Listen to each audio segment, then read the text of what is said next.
Is loneliness something you've ever struggled with personally? And what's been helpful in addressing that inside of you?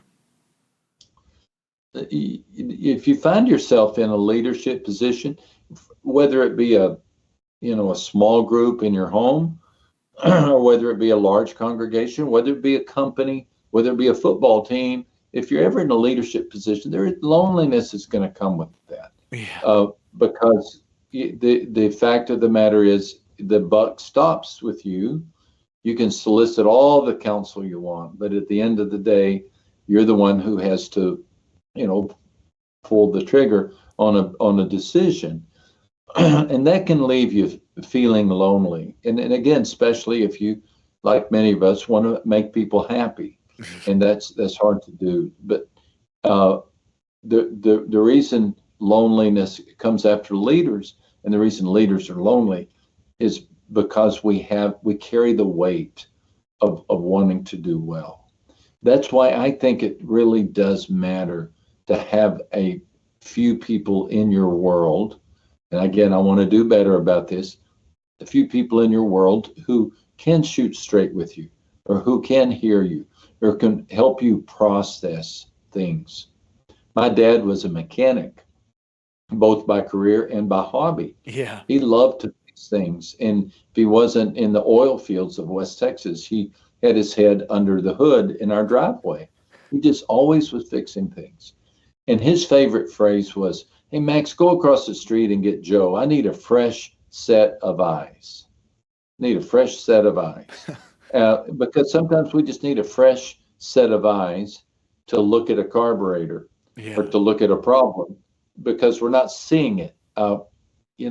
We sometimes need to get over the fact that our reality is reality. All of us see what's happened through a certain filter. And so bringing other people in to say, now, how could I interpret this? Or how should I interpret this? Or how should I process this? What's true about what's happening right here? I think that is a really helpful first step in many of the issues that we face. Yeah, that's so good. What about with God? Like for us again as adults, how do we bring God into our loneliness, and what does it even mean that God is, that God is with us? Like how is that helpful for a person? Yeah, because it can be so ethereal, right, Adam? Yes. Yes. Yeah, and a person might hear preachers like you and me say, "Well, God is with you," and then they go home and climb.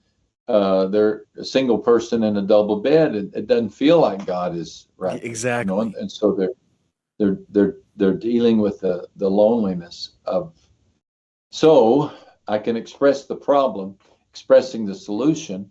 Uh, I I'm not a therapist, but like you, I help people talk through problems quite often.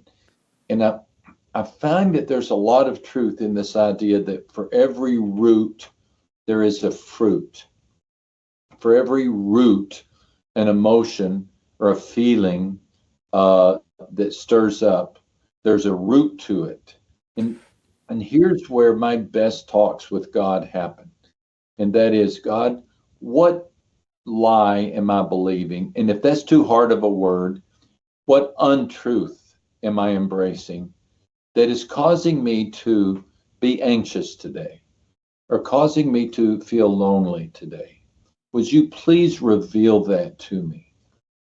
And I really think God will help us here.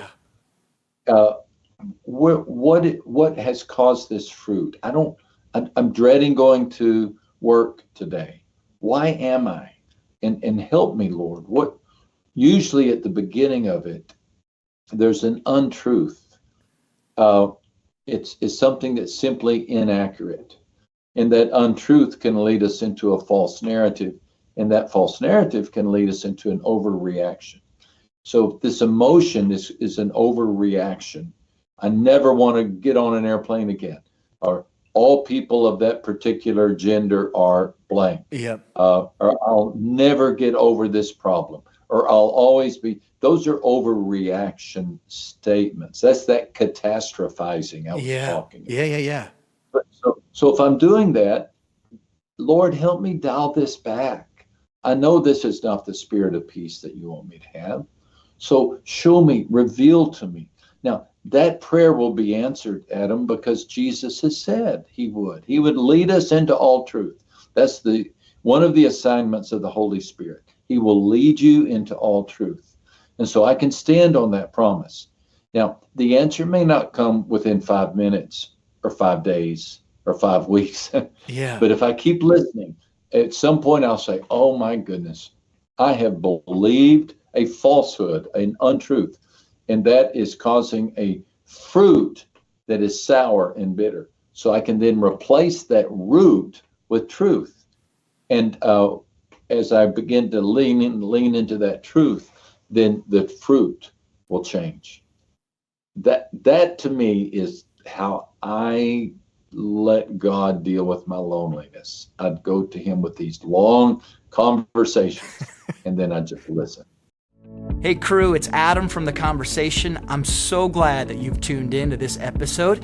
If you haven't done so yet, make sure you go and click the subscribe button, whether it's on YouTube, Apple Podcasts, Spotify, or on Pando, so you don't miss a single episode of The Conversation. Also, I need to give a huge shout out to these partners.